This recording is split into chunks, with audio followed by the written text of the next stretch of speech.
He stood in the middle of a room full of powerful people, his boss, his colleagues, the people who decided if he kept his job or lost it, and he pointed at his ex-wife and laughed. Loud. On purpose. Look at her, he said. That's what failure looks like. And the whole room went quiet. Not because they agreed with him, but because they knew something he didn't. Something that was about to rip his entire world apart in front of every single person he had spent years trying to impress. Here's the thing about people who spend their whole lives trying to feel big, they never check who's standing in the room before they open their mouth. Delvian Hargrove made that mistake on a Thursday night in Beverly Hills. And he will never, not once in his life, forget what happened next.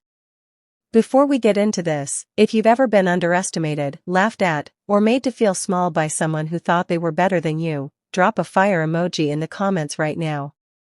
Because this story was made for you. Like this video, hit subscribe, and don't you dare click away, because what happens in the next 10 minutes will leave your jaw on the floor. Now, here's what nobody understood at that party. The woman Delvian was mocking in front of his boss? She owned the building they were standing in. She owned the company his boss worked for. She owned Delvian's job. And she had known it for months. But let's go back to the beginning. Because a story this good doesn't start at the end. It starts with a man who married the right woman, treated her like the wrong one, and spent 3 years convincing himself he was the smartest person in the room. Los Angeles. The city where dreams come wrapped in sunshine and debt. Where a man in a rented suit can walk into a rooftop bar, order a $20 cocktail, and for about 45 minutes, feel like he owns the world. That was Delvian Hargrove's favorite feeling. He was 38 years old, mid-level operations director at a logistics company called Vantara Group, and for the first time in his adult life, he felt like things were finally going his way. New apartment in West Hollywood. New car, a leased BMW, but nobody needed to know that. New girlfriend named Presley, who wore designer shoes and took pictures of her food before eating it. To Delvian, that was called moving up. What Delvian conveniently forgot, or rather, refused to remember, was that 4 years ago, he had nothing. No apartment. No car. No job worth mentioning. 4 years ago, he was sleeping on a pull-out couch in a one-bedroom in Compton, working double shifts at a warehouse, and eating cup noodles for dinner like it was a personality trait. And the only reason he made it out of that season of his life was one woman. Her name was Waverly Cole. His wife. Waverly was the kind of woman who didn't make noise when she worked. She just worked. While Delvian dreamed out loud about becoming someone important, Waverly was building something quietly in the background, taking night classes in business management, saving money in an account Delvian didn't know existed, and somewhere in between keeping their home together and holding him up on the nights he wanted to quit, she was also writing a business plan. She believed in him. Fully. Without condition. She told him, and this is something his mother remembered later, she told him, Del, one day you're going to walk into a room and own it. I just want to make sure you get there. She meant it. Every word. The problem was, once Delvian did get there, once the promotions came, once the salary doubled, once he started getting invited to the kind of events where people wore watches that cost more than cars, he looked at Waverly and saw someone who no longer matched the story he was telling about himself. He started calling her basic. Behind her back at first. Then to her face. She was too quiet. Too small town. Too content with things that weren't impressive enough for the life Delvian wanted people to see. He wanted someone who looked the part. Waverly just looked like herself. And I need you to understand something right here, right now. Have you ever worked hard for someone, really, genuinely, poured yourself into helping them become who they wanted to be, and then watched them look right through you like you were invisible? Like the version of them that needed you was someone they were embarrassed by? Because that is exactly what happened to Waverly Cole. And the cruelest part? She saw it coming. She just loved him too much to admit it. The divorce papers arrived on a Tuesday. Not because Waverly gave up. Because she finally decided she deserved better than a man who treated her sacrifice like a footnote. Delvian signed them fast. Too fast. Like he'd been waiting. He told his boys at work that she couldn't handle his growth. He told Presley that Waverly was stuck in survival mode. He told himself he was finally free. What he didn't tell anyone, what he buried deep and refused to look at, was that Waverly had been the one who introduced him to Terence Blum. Terence Blum. The man who gave Delvian his first real job at Banterra Group. Waverly had met Terence at a charity gala she attended alone because Delvian was too tired to go. She spent 40 minutes talking to him, impressed him with her knowledge of supply chain inefficiencies, something she'd been studying for 2 years, and before she left that night, she mentioned her husband. 2 weeks later, Delvian had an interview. 6 months after that, he had a title.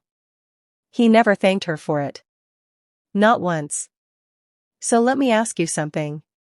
Have you ever helped someone get to a door, carried them to it, knocked on it for them, and then watched them walk through it and close it in your face? That's a specific kind of hurt, isn't it? The kind that doesn't scream. It just sits quietly in your chest for a long time.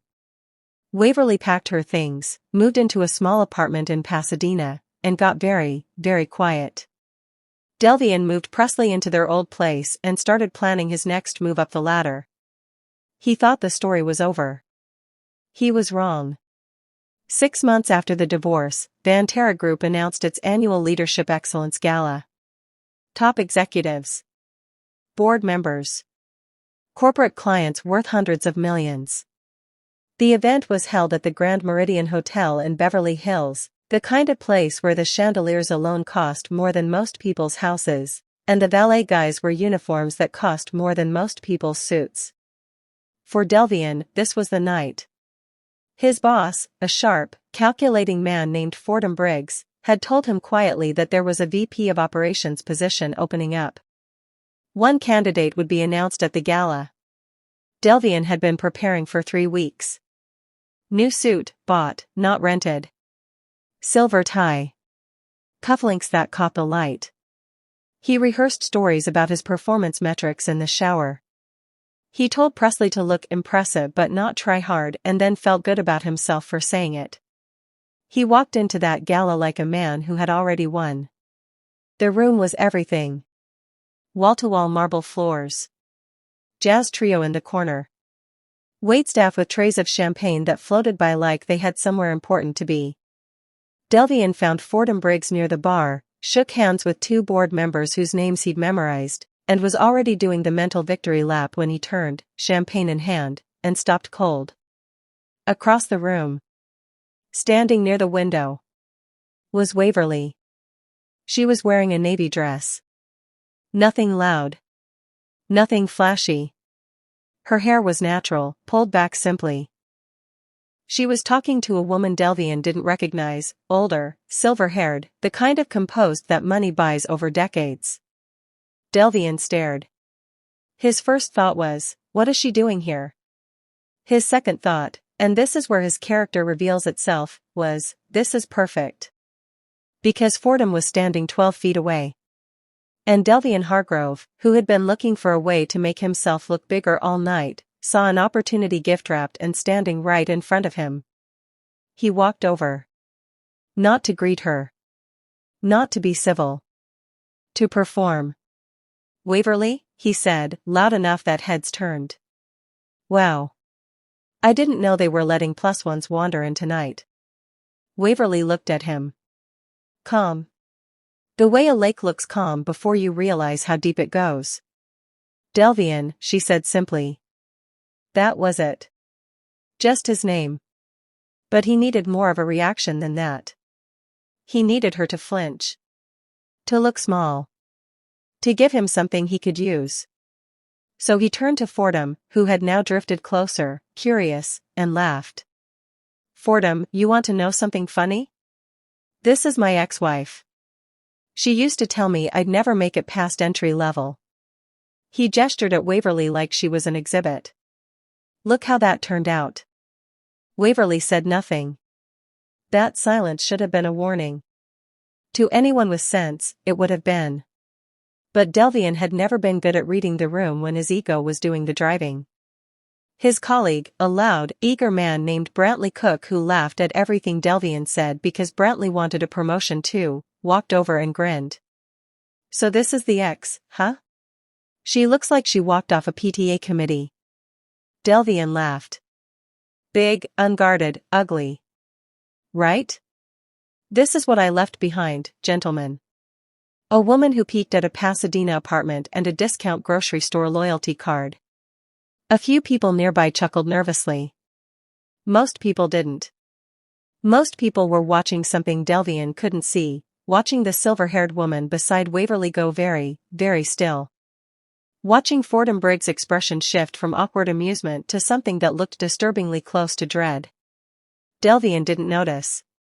He was on a roll now. "She used to clip coupons, Fordham. I'm not joking. She had a coupon binder." He spread his arms. "And I turned into this. Not bad, right? You know that moment in a horror movie when the character is laughing and the audience is holding their breath because they can see what's coming and the character can't? That was this moment. Except this wasn't a movie. And what was coming was so much worse." The silver-haired woman beside Waverly set down her glass. Her name was Octavia Drummond. She was the chief executive officer of Drummond Capital Partners, the private equity firm that had acquired Vantara Group 18 months ago. In other words, she owned the company that employed Fordham Briggs. And right now, she was looking at Delvian Hargrove the way a judge looks at someone who has just incriminated themselves. "Waverly," Octavia said quietly, "do you want to handle this, or should I?" Waverly tilted her head slightly. "I'll take it from here." Delvian laughed again, shorter this time, because something in the air had shifted and even his body was starting to understand what his brain hadn't caught up to yet. "Handle what?" he said. Waverly looked at him. And for the first time that night, she spoke in more than 2 words. "Delvian," she said, her voice the same quiet it had always been, but with something underneath it now, something solid and unmovable. "I own 43% of Drummond Capital Partners." Silence. Not the polite, cocktail party kind. The real kind. The kind where the jazz trio is still playing but nobody hears it because every person in a 20-foot radius has stopped breathing. Delvian blinked. "What?" "Drummond Capital acquired Vantara Group in January of last year," Waverly continued. She wasn't raising her voice. She never raised her voice. "That makes me a majority stakeholder in the parent company of your employer." She paused. "Which means I sign off on executive appointments. Including VP nominations." Someone behind Delvian made a sound. A small, strangled sound. It was Brantley Cook. The same Brantley Cook who, 12 seconds ago, had called Waverly a PTA committee joke. "Now here's where I need you to think about something. Have you ever watched someone's face in the exact moment they realize they've made a mistake they cannot take back? Not a small mistake. A career-ending, dignity-shredding, everything you built is on fire mistake? Because what happened to Delvian Hargrove's face in that moment was something that nobody in that room, not Fordham, not Octavia, not the waitstaff with their floating champagne trays, would ever forget. His smile didn't fade. It collapsed. When we left Delvian Hargrove, he was standing in the middle of the Grand Meridian Hotel in Beverly Hills, suit pressed, cufflinks gleaming, champagne in hand, and the floor was dropping out from underneath him one tile at a time. Because the woman he had just publicly humiliated in front of his boss, his colleagues, and 2 board members? She owned his job. She had always owned his job. And she had known it for months. But here's the part that nobody understood until later. Waverly hadn't come to that gala to ruin him. She came because Octavia Drummond had asked her to attend as a stakeholder representative. She had no idea Delvian would be there. No idea the universe was arranging pieces on a board that night with a precision that no human hand could have managed. She wasn't there for revenge. Revenge was never Waverly's language. But karma? Karma didn't need an invitation. Let's go back. Because Waverly's story deserves to be told in full. After the divorce, she moved to Pasadena with 2 suitcases, a savings account Delvian had no idea she'd been building for 3 years, and a business plan she had rewritten 11 times. She wasn't running from anything. She was running toward something. Using money she had quietly saved, a little from each paycheck, every month, for 3 years, she made her first investment.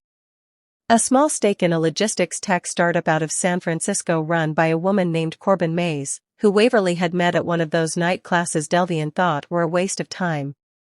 Corbin's startup was called Pathline. It matched freight carriers with underserved routes using an algorithm nobody in the industry had figured out yet. Within 14 months, Pathline was acquired by a mid-sized investment firm. Waverly's stake returned 400%.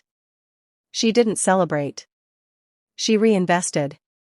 She found a mentor, a 63-year-old black woman named Octavia Drummond, who ran private equity deals the way a surgeon runs a procedure, quietly, precisely, without drama. Octavia saw something in Waverly immediately. "You don't need noise," Octavia told her once, over coffee in a Santa Monica office that looked out onto the Pacific. "Noise is for people who haven't done the work yet. You've done the work. You just need the door." So Octavia opened it. Over the next 2 years, Waverly Cole became a quiet but significant partner in Drummond Capital. Her name was behind holding companies and financial instruments that didn't advertise her involvement. Her stakes were in board documents, not press releases. She was, by every definition, a millionaire. Several times over. And not one person at Vantara Group, not Fordham Briggs, not Brantley Cook, not the HR director who had shaken her hand at one new employee orientation years ago, had any idea. And here's the thing I want you to really sit with. While Delvian was leasing a BMW he couldn't fully afford, posting gym photos on Instagram, and rehearsing stories about his metrics in the shower, Waverly was building something real. Quietly. Without applause. Without an audience. The people who change the world rarely announce it. They just show up and do the work until the work speaks for itself. So there they were. Beverly Hills. Grand Meridian Hotel. Thursday night. And Delvian was still holding his champagne glass, except his hand had stopped moving, and the glass was just hanging in the air like it had forgotten what it was supposed to do. Fordham Briggs had gone very pale beneath his tan. Brantley Cook had taken 2 steps backward, subtle, but everyone noticed. Octavia Drummond was watching Delvian the way a doctor watches a patient they've already diagnosed. And Waverly was simply standing there. Still. Unbothered. The way a mountain is unbothered. "I don't," Delvian started. I didn't know you were." "No," Waverly said. "You didn't." There was no edge in her voice. No satisfaction. No cruelty. Just the clean, flat truth. And somehow, that was worse than anything sharp would have been. Fordham stepped forward. He looked at Delvian like a man who had just watched his star employee walk off a cliff voluntarily. "Delvian," he said carefully. Measured. The voice of a man recalculating everything in real time. "I think perhaps we should." "He's fine," Waverly said. Not unkindly. But firmly enough that Fordham stopped talking. She looked at Delvian. And for a moment, just one, there was something in her eyes that wasn't coldness. Something older. Something that remembered the man who had eaten cup noodles on a pull-out couch and told her his dreams at 2 in the morning with a kind of belief that was raw and unguarded. She remembered that man. She had loved that man. This one standing in front of her, this polished, sneering, performative version, she didn't recognize him at all. Have you ever looked at someone you used to love and thought, "Where did you go?" Not angry. Just honestly confused about when the person you knew became someone you didn't. Waverly had that thought. Then she let it go. "I think," Waverly said, speaking to Fordham now, because this was business, not personal, that the VP position should be reconsidered. Fordham nodded immediately. faster than he probably meant to. Of course. Absolutely. Delvian's mouth opened. Waverly. Come on. You can't. I'm not doing anything, Delvian. She tilted her head slightly. You did this. A man named Hollis Vance, one of the board members Delvian had shaken hands with earlier and whose name he had practiced in the mirror, cleared his throat. Ms. Cole, he said, I apologize on behalf of the company for the unprofessionalism you witnessed tonight. Waverly smiled at him. Genuine, brief. Thank you, Hollis. Delvian watched the board member apologize to his ex-wife and felt something inside him go hollow. Now. Here is where I need you to pay attention. Because what happened next is what separates a story about karma from a story about revenge. Waverly didn't fire him on the spot. She didn't scream. She didn't monologue. She didn't do anything cinematic. She simply turned to Octavia, said, ready to eat, and the two of them walked toward the dining room together. Just like that. Like Delvian Hargrove was a speed bump she had already driven over. And that quiet, dignified exit, was the most devastating thing she could have done. Because it said, without a single word, you are not worth my energy. And every person watching understood it. Brantley Cook tried to say something to Delvian. Started with hey man, I was just, and Delvian cut him with a look so sharp that Brantley physically backed away. Fordham Briggs put his hand on Delvian's shoulder, not warmly. The way you put your hand on a car door you're about to close. My office. Monday morning. 8 o'clock. Then he walked away too. You want to know the worst part? The waitstaff saw it. The jazz trio had stopped playing during the worst of it, just for a few seconds, and then started again. And in those few seconds, in that terrible, airless quiet, every single person in that ballroom understood what had just happened. Delvian Hargrove had walked into a room trying to make someone feel small. And he had made himself disappear. Monday came. Fordham's office had floor-to-ceiling windows overlooking the Century City skyline. On a good day, Delvian had always loved that view. Felt like it belonged to him somehow. He didn't look at it that morning. Fordham was already seated when Delvian walked in. Beside him was a woman from Human Resources named Dorcas Ellison, who had a notepad and the expression of someone who had done this many times and felt nothing about it anymore. The meeting lasted 11 minutes. Delvian was placed on administrative leave pending a formal review of his conduct at a company-affiliated event. The VP nomination was formally withdrawn. Brantley Cook, who had laughed along, was moved to a different department, the logistical equivalent of being put in a corner. Nobody called Delvian a liar. Nobody called him cruel. They used words like conduct inconsistent with company values and professional integrity concerns. But everyone knew what it meant. Presley left him 3 weeks later. Not because of the career collapse, although that was part of it. She left because when things fell apart, she finally saw what Waverly had seen 3 years before, a man so obsessed with looking like a winner that he had no idea how to actually be one. She packed her designer shoes and her food photos and her whole carefully curated life and moved back to her parents' place in Scottsdale. Delvian sat in his West Hollywood apartment, the lease up in 2 months, the BMW payments 2 weeks behind, and stared at the ceiling. Now I need to say something. And I need you to really hear it. This isn't a story about ruining a man. It's a story about the weight of how you treat people. Every time Delvian dismissed Waverly. Every time he called her small. Every time he signed another document and gave her no credit and took everything she gave him and decided she was beneath him now. He was building something. Not a career. Not a life. A moment. The moment in that ballroom when the floor opened up and swallowed everything he thought he'd earned. 2 months after the gala, Waverly closed a deal with a renewable energy logistics firm based out of Austin, Texas. The deal made the front page of the Wall Street Journal. Her name was spelled correctly. Octavia called her that morning before the sun was fully up. How does it feel? She asked. Waverly thought about it for a second. Like something I was always going to do, she said. I just needed the time. She still lived in Pasadena. Not because she couldn't afford something bigger, she could have bought 3 houses in Beverly Hills outright. But she liked her neighborhood. She liked the coffee shop on the corner where the owner remembered her order. She liked the Saturday farmer's market where she bought peaches from a man named Gareth who always threw in an extra one for free. She liked being herself. She had always liked being herself.